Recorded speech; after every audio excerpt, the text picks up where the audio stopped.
This meeting is being recorded. All right, so just to sort of set the stage, thanks y'all for joining us. Here we have LaToya Myles, who's the chair of the AGU Honors and Recognition Committee. And this is a sort of follow-up session to the seminar that we ran at the end of last month, in August, that is, where kind of ran through a whole bunch of different stuff about the AGU Honors and Recognition process. But here, the idea is that we have a little bit more of a back and forth Q&A sort of vibe available. Since this is an office hour, we'll just go an hour. So we'll end at around 3 p.m. Eastern. LaToya, if you want to go ahead and get started, that'll work. Thanks, Sam. Hello, everyone. Hope your day is going well.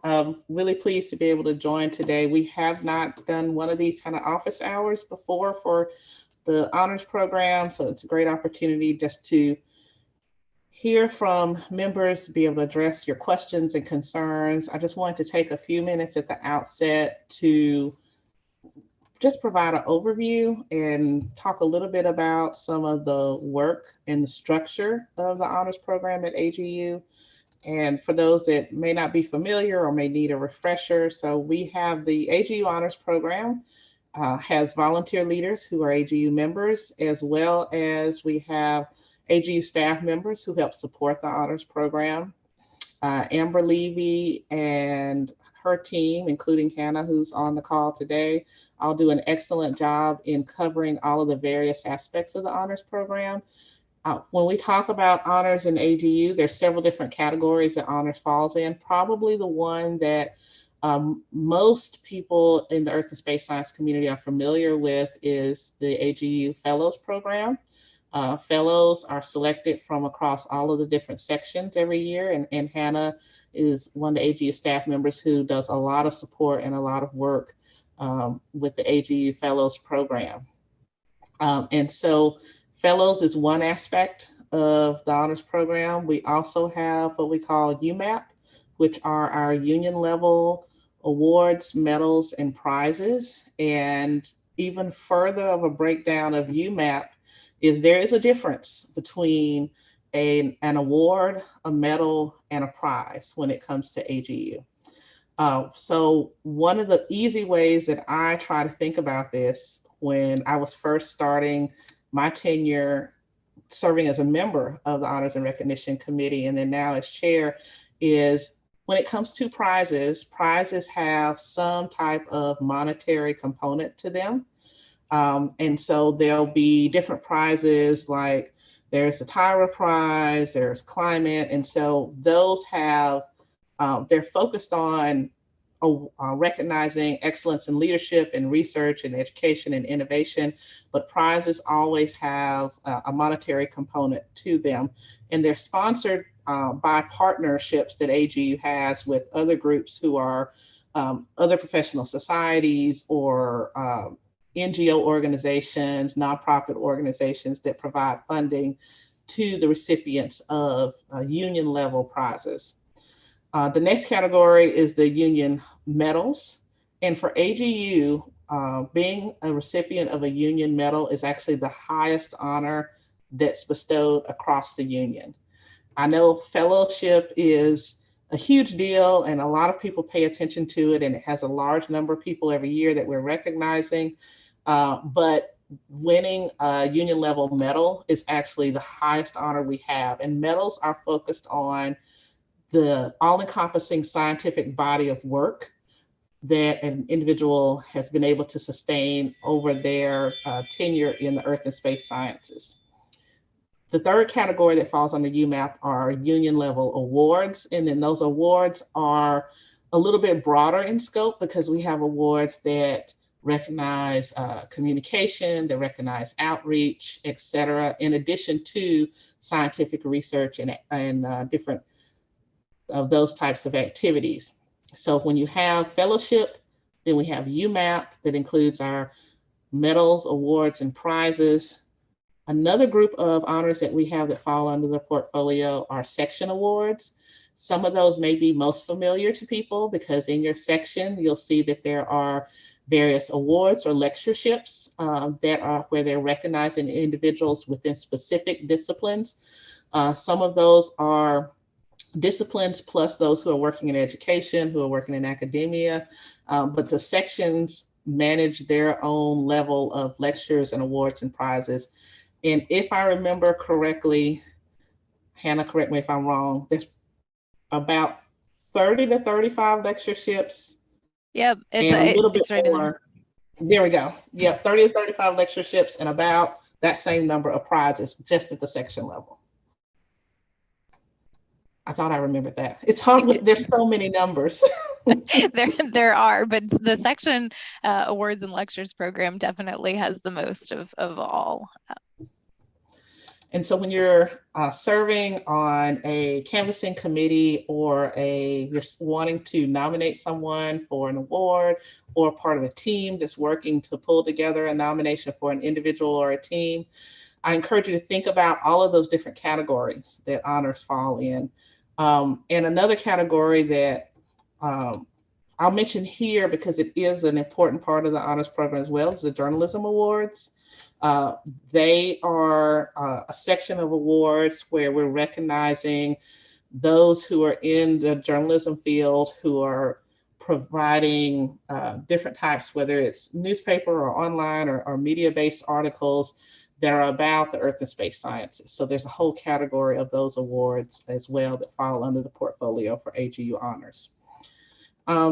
The next thing I want to talk about a little bit is that there are lots of resources on the AGU Honors website that will help you take a deep dive into what are the different characteristics of each of those levels of honors. We have a leading practices document that I strongly encourage anyone who's involved with honors, from serving on a selection committee to serving as a nominator, to take a look at. There's some successful nomination guidelines that are available on the website. One additional thing I really want to call attention to as well is AGU has its conflict of interest or COI policy. So as a nominator or on a team that's developing a nomination, when you're starting to think about who could be a letter writer and who can help formally support a nomination, a quick review of that conflict of interest policy would probably be a good idea before you get too far down the road of developing the nomination package, because that can help you as well. Another aspect, and I know it's on our website, I've got to figure out exactly where, Hannah, but our new updated language when it comes to providing exceptions to the career stage rule. If you can find that link and post it, that'd be great.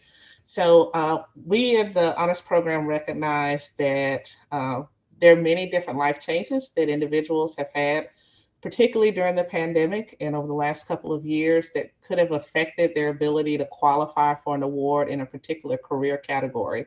Because AGU does have set definitions for early career, mid-career, and more senior.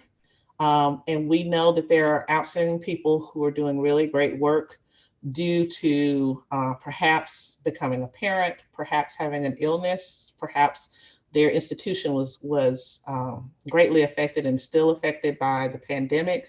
So we have created a policy here, and thanks, Hannah, for putting it in the chat.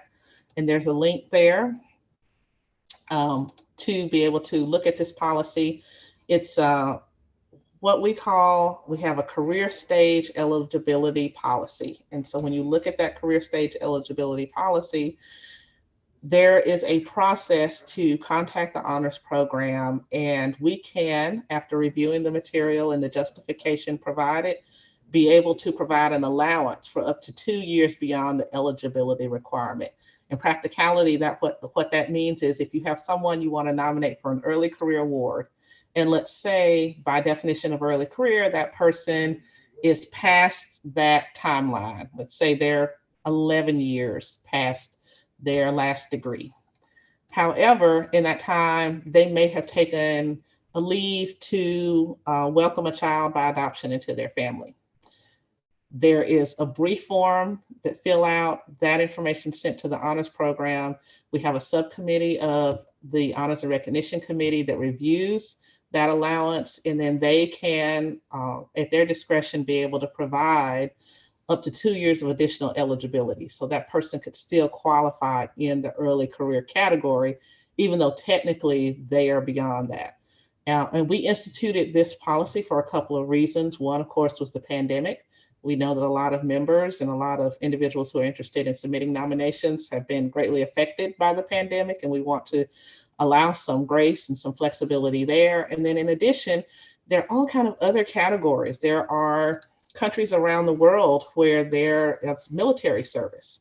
And so just because someone went and served in the military for their country, and that may have affected the timeline for them post-degree, we want them to still be able to qualify for an award at the early career, the mid-career level. So I would just encourage any nominators to also take a look at the policy when it comes to the career stage eligibility policy. We list the specific circumstances on the website, but then also we're open if there are other circumstances that you think that may qualify, extenuating circumstances, please contact the honors program. The email address is on that website for the career stage eligibility policy, and we'll certainly be happy to work with you and determine if you may qualify for that policy. So that's kind of all of my intro that I had. So Sam, I don't know if we want to move to like Q&A. I think so, yeah. Hannah, could we stop the recording?